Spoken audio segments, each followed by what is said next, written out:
उसी शाम अभिमान ऑफिस से जल्दी आ जाता है और महिमा को एक बहुत ही खूबसूरत वेस्टर्न ड्रेस देते हुए कहता है, आज शाम हम दोनों कहीं ऐसी जगह चलेंगे जहां हम दोनों के सिवा कोई ना हो।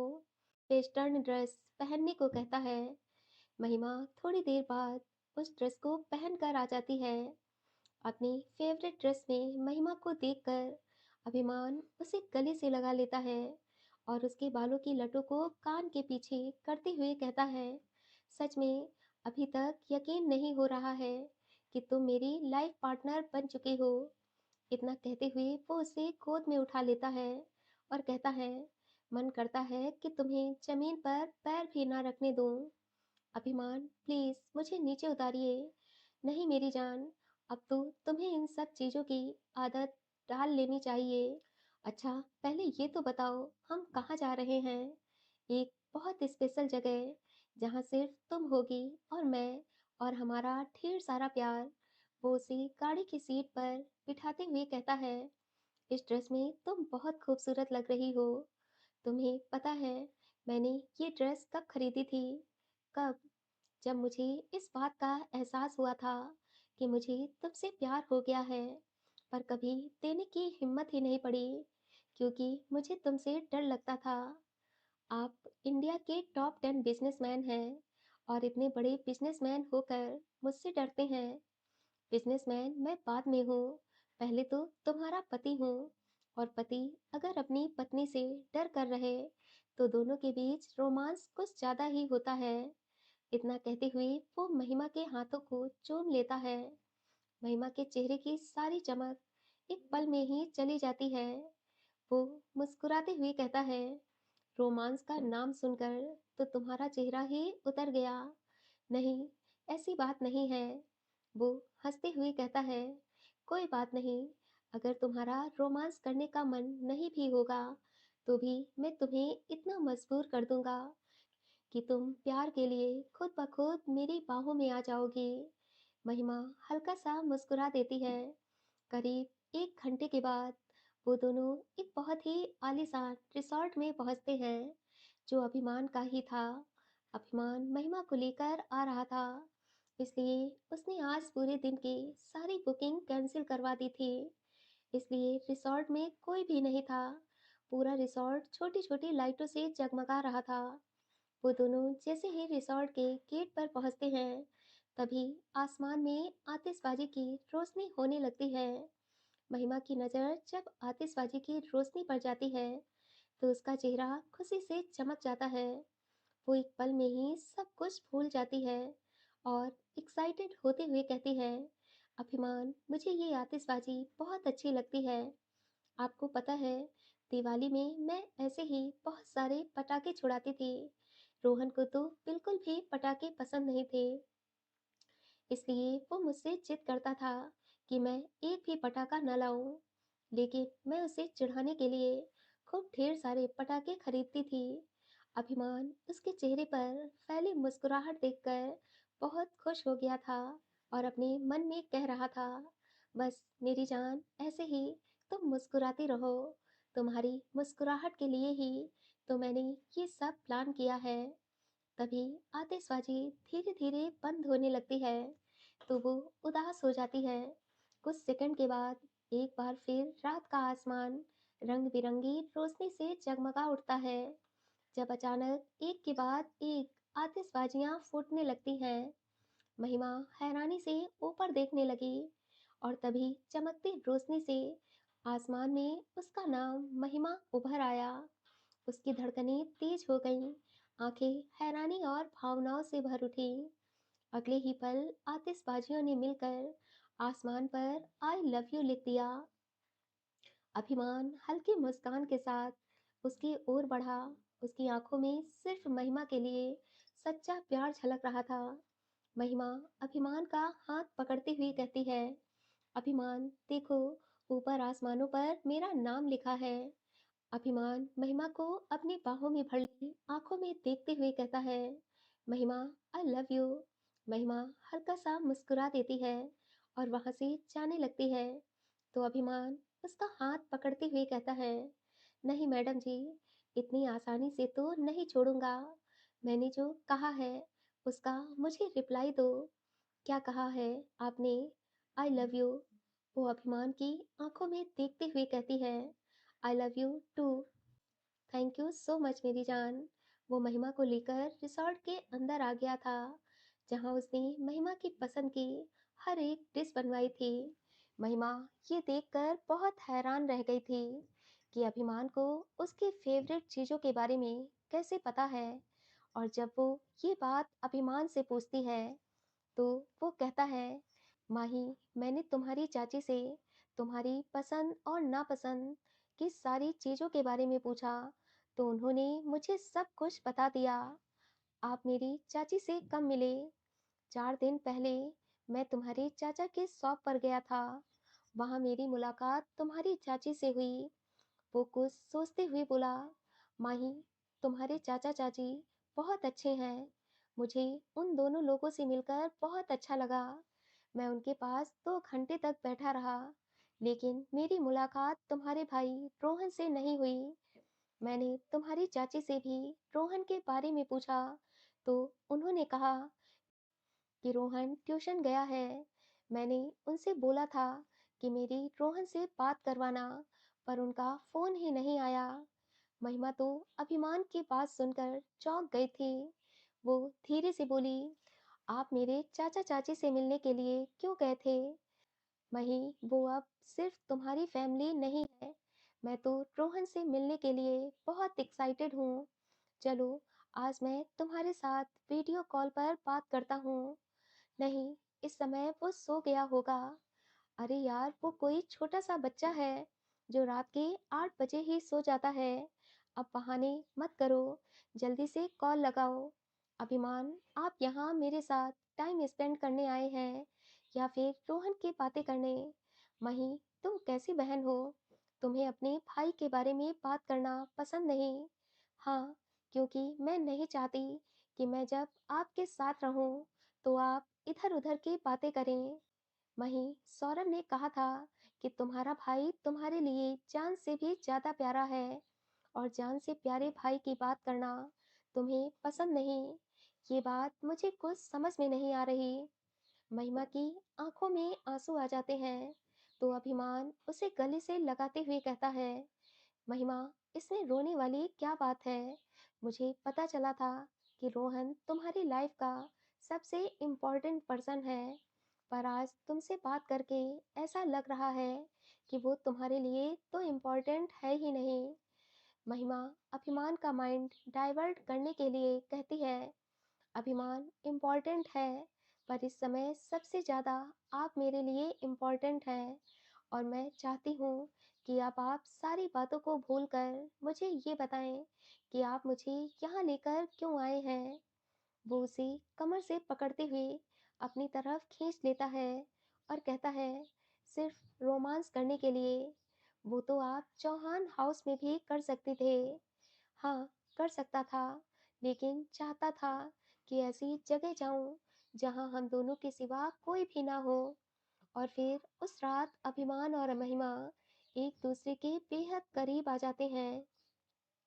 महिमा के बिखरे हुए रूप को और उसकी मोहब्बत देखकर उसे यकीन हो गया था कि महिमा उससे प्यार करने लगी है। उन दोनों के बीच की सारी दूरियां खत्म हो जाती हैं। दिन धीरे धीरे बीत रहे थे, और देखते ही देखते 1 महीना हो गया था। इस पूरे 1 महीने में महिमा ने अभिमान के प्यार को अपनी किस्मत समझकर एक्सेप्ट कर लिया था। उसे देखकर ये बिल्कुल भी नहीं लगता था कि ये शादी उसकी मर्जी से नहीं हुई है। उधर अभिमान भी महिमा की बहुत केयर करता और उसे खुश रखने के लिए उसके साथ टाइम स्पेंड करता, और कभी कभार उसे बाहर घुमाने भी ले जाता। कल्याणी सिंह ये सब देखकर बहुत खुश थी। वो मन ही मन खुद की तारीफ करते हुए कहती हैं, महिमा, तुम्हारे जैसी लड़की को लाइन पर कैसे लाया जाता है, ये मुझे अच्छी तरह से पता था। और देखो, आज तुम वही कर रही हो जो मैं तुमसे करवाना चाहती थी। और फिर एक शाम जब महिमा की मंथली तबीयत खराब हो गई, तो महिमा बहुत उदास हो जाती है। वो चुपचाप बेड पर लेटी हुई थी। अभिमान जब ऑफिस से आता है तो महिमा को उदास लेटी हुई देखकर वो उसके माथे पर प्यार भरा स्पर्श करते हुए कहता है, मेरी खूबसूरत बीवी, आज इतनी उदास क्यों है? वो मेरी तबीयत खराब हो गई तो इसमें उदास होने वाली कौन सी बात है? और वैसे भी ये तो बहुत अच्छा हुआ। नहीं, ये अच्छा नहीं हुआ। तुम क्या चाहती थी? अभिमान, मैं कंसीव करना चाहती हूँ। माही, अभी हमारी शादी को 2 महीने भी नहीं हुए और तुम प्रेग्नेंट होना चाहती हो? हाँ, पर क्यों? बस मुझे बच्चे चाहिए। वो हंसते हुए उसे अपनी बाहों में भर लेता है और कहता है, फिलहाल तो मैं अभी इस छोटी सी बच्ची के साथ जी भरकर अपनी जिंदगी जीना चाहता हूँ और फिर 3-4 साल बाद बच्चे के बारे में सोचेंगे। नहीं अभिमान, मुझे बेबी जल्दी से जल्दी चाहिए। मेरे पास टाइम नहीं है। मैं अब और इंतजार नहीं कर सकती। वो हंसते हुए कहता है, अरे यार, तुम तो बच्चे ऐसे मांग रही हो जैसे पेड़ पर लगा हुआ कोई फल। चलो अब जल्दी से तैयार हो जाओ। आज हम दोनों लॉन्ग ड्राइव पर चलेंगे। नहीं अभिमान, आज मेरा मूड ठीक नहीं है। मूड भी मुझे बनाना आता है। इतना कहते हुए वो उसके होठों का जाम पीने लगा था। समय की धारा बह रही थी और देखते ही देखते 3 महीने हो गए थे, लेकिन अभी तक महिमा प्रेग्नेंट नहीं हुई थी। ये देखकर कल्याणी सिंह का गुस्सा सातवें आसमान पर चढ़ा हुआ था। उन्हें लग रहा था कि महिमा और अभिमान के बीच में अभी भी दूरियां हैं। वो महिमा से कई बार पूछ चुकी थी, लेकिन महिमा हर बार उन्हें एक ही जवाब देती कि अगर वो प्रेग्नेंट नहीं हो रही है तो इसमें उसका क्या कसूर। कल्याणी सिंह ये सोचकर चुप हो जाती हैं कि शायद अगले महीने महिमा की तबीयत ना खराब हो।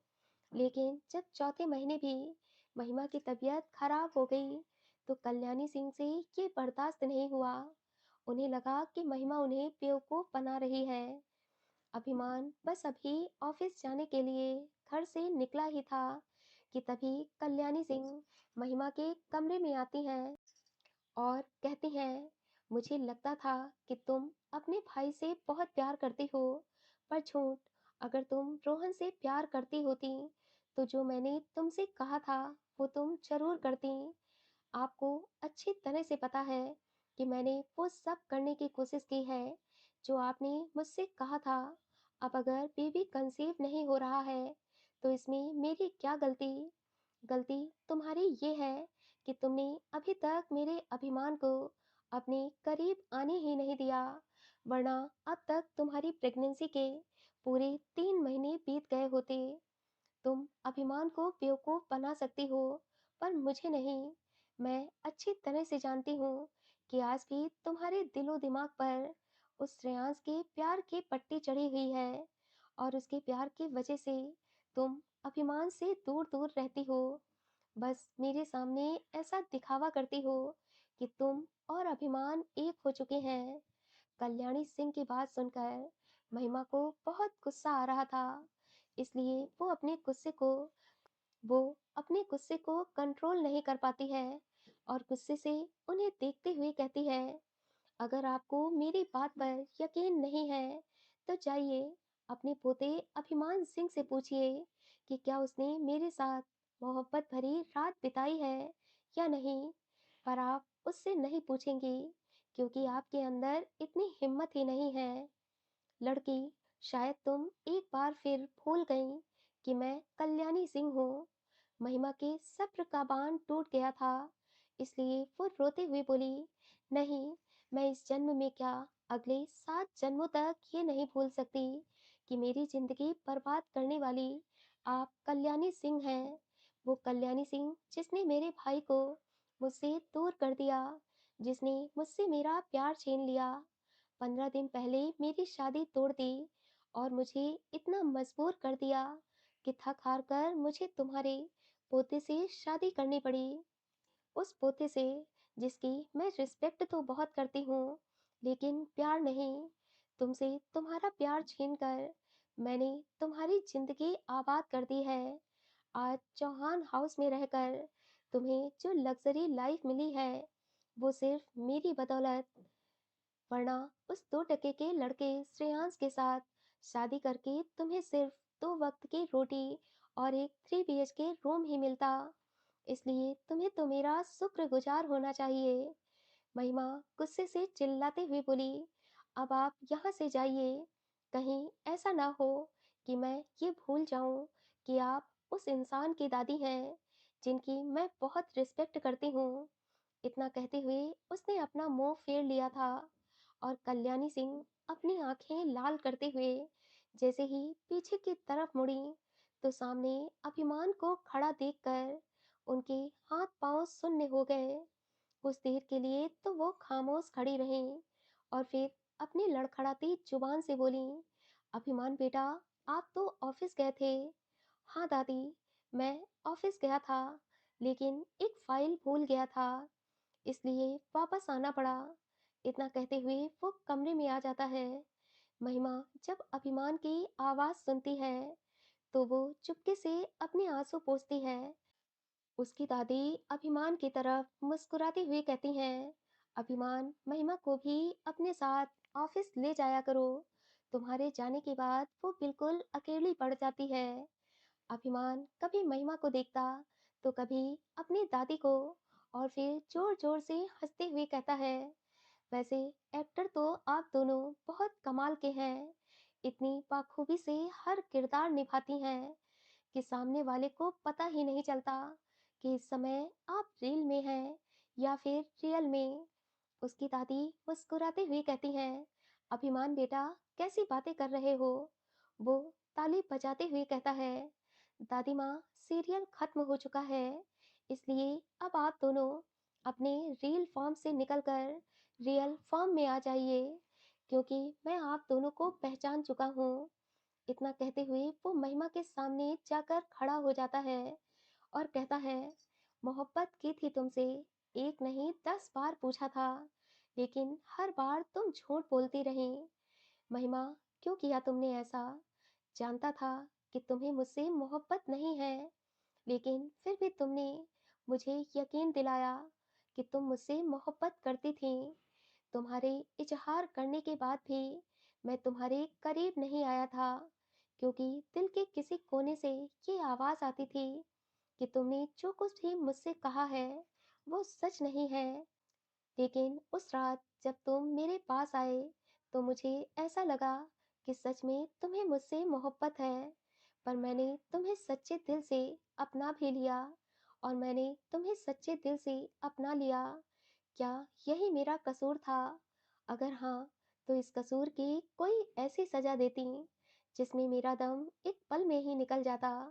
पर तुमने मेरे लिए ऐसी सजा चुनी जिसमें अब मैं तड़प तड़प कर मरूंगा, और हर पल तुम मुझे मरते हुए देखोगी। उसकी दादी तड़पते हुए कहती हैं, अभिमान, कैसी बातें कर रहे हो तुम। मेरे बच्चे ये जीने मरने की बातें सुबह सुबह नहीं करते। दादी माँ, मेरी प्यारी दादी माँ, मेरी खुशियों का हर हाल में ख्याल रखने वाली वर्ल्ड की बेस्ट दादी हो आप। मेरी प्यारी दादी माँ, आपको दिल में बिठाऊं या फिर मंदिर में ले जाकर आपको वहां बिठा दूं और फिर हर पल आपकी पूजा करूं। बताइए, मैं आपके लिए क्या करूं। आपने जो कुछ मेरे लिए किया है उसके लिए मैं आपको कैसे धन्यवाद कहूँ। अभिमान, ऐसा मत कहो। नहीं दादी माँ, आपने मेरे लिए जो किया है वो तो दुनिया की कोई भी दादी अपने पोते के लिए नहीं करेगी। तुम अभी पूरी बात नहीं जानते हो। हाँ दादी माँ, अभी तक मैं कुछ नहीं जानता था, लेकिन अब मैं सारी बात जान गया हूँ। सिर्फ आपकी वजह से मैं कातिल बन गया हूँ। मोहब्बत का कातिल, दो इंसानों की मोहब्बत का कातिल, जो बेइंतहा एक दूसरे से प्यार करते थे, जिन्होंने एक दूसरे के साथ जीने मरने की कस्में खाई थीं, जिनकी आंखों ने शादी के सपने सजाए थे।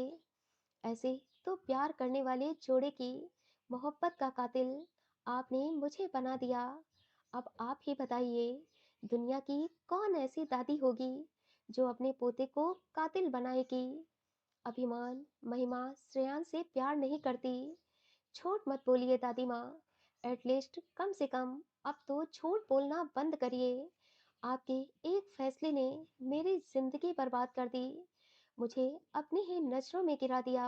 और अभी भी आप ऐसी दलीलें दे रही हैं जिन्हें सुनकर आपको लगता है जिन्हें सुनकर आपको लगता है कि मैं आपकी बातों में आ जाऊंगा। मैंने सिर्फ तुम्हारे लिए वो सब किया है। तुम उस लड़के से प्यार करते थे और जब उसने तुम्हारी मोहब्बत को ठुकरा दिया, तब तुम रो रहे थे और तुम्हारा रोना मुझसे बर्दाश्त नहीं हुआ।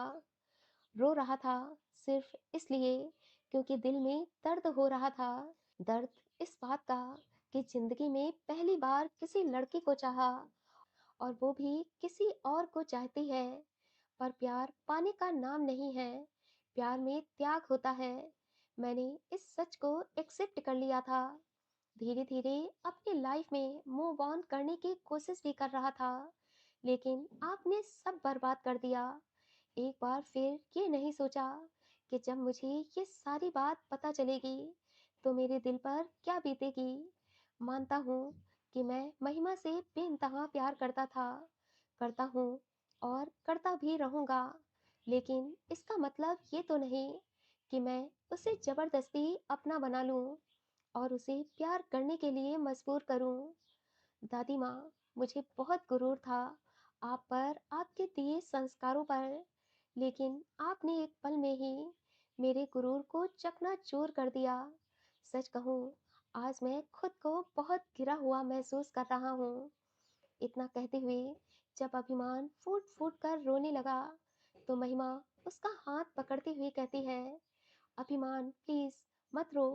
वो उसका हाथ झटकते हुए कहता है, तुम तो मुझसे कोई बात ही मत करो। अगर मेरी गुनहगार कल्याणी सिंह है, तो मेरी गुनहगार तुम भी हो। ये तुम्हें मजबूर कर रही थी और तुम उनके सामने मजबूर बनी रही। अरे, एक बार, बस एक बार मुझसे कह देती। मेरी दादी ने तुम्हें जबरदस्ती मुझसे शादी करने के लिए फोर्स किया है, तो मैं तुम्हारी लाइफ के 4 महीने बर्बाद नहीं करता और आज मुझे इतना दुख भी नहीं हो रहा होता। तुम चुप रहीं और चुपचाप उनकी सारी बातें मानती रहीं। महिमा, तुम्हारा सबसे बड़ा गुनाह यही है। कल्याणी सिंह अपने लड़खड़ाते कदमों से कमरे से बाहर चली गई थी। उन्होंने तो सपने में भी नहीं सोचा था कि अभिमान के सामने कभी सच्चाई का खुलासा इस तरह से होगा। उन्हें तो यही लगता था कि समय के साथ साथ दोनों एक दूसरे से प्यार करने लगेंगे और जब एक बच्चा उनकी लाइफ में आ जाएगा तो उन दोनों का रिश्ता बहुत मजबूत हो जाएगा। और उस समय महिमा अपने बच्चे को छोड़कर जाने की कभी सोचेगी भी नहीं। उन्होंने प्लानिंग तो बहुत अच्छी की थी, पर शायद वो ये नहीं जानती थी कि पाप का घड़ा एक दिन जरूर भरता है। उन्होंने उन्होंने महिमा से जितनी भी जहरीली बातें की थीं, आज उससे भी ज़्यादा ज़हर से डूबे हुए शब्द अभिमान ने उन्हें सुनाए थे और वो चुपचाप सुनती रही थीं। वो अपने कमरे में आ गई थीं और बस चुपचाप छत को निहार रही थीं। यह उनका अभिमान के प्रति बेइंतहा प्यार ही था कि जो उस रोज उसे रोते हुए नहीं देख पाईं। उन्हें तो यही लगता था कि जैसे अब बचपन में अभिमान किसी खिलौने के लिए रोता था, तो वो अभिमान का मनपसंद खिलौना खरीद कर ले आई थी। वैसे ही आज अभिमान ने किसी लड़की को पसंद किया है, तो वो उस लड़की को भी खरीद कर ले आएंगी। पर शायद वो ये भूल गई थी कि इस बार अभिमान की पसंद कोई खिलौना नहीं थी, बल्कि एक जीती जागती इंसान थी। अभिमान ने गुस्से से पूरे कमरे को अस्त व्यस्त कर दिया था। महिमा उसे रोकने की कोशिश करती है, तो वो महिमा को पीछे धकेलते हुए कहता है, खबरदार, मेरे पास भी मत आना। तुम्हें मुझसे मोहब्बत नहीं थी, तुम मेरे करीब आई। वो तुम्हारा बेबी के लिए जिद करना, अपनी अदाएं दिखाकर मुझे रिझाना, और जब मैं तुम्हारे करीब आया तो तुम्हारी आंखों से आंसू निकलना। वो सब तुम दादी की वजह से कर रही थी और मैं ये समझ ही नहीं पाया। इस तरह से देखा जाए तो मैंने इतने दिनों में तुम्हारे साथ जो कुछ भी किया है, वो मेरी तरफ से प्यार और तुम्हारी तरफ से ज़बरदस्ती था।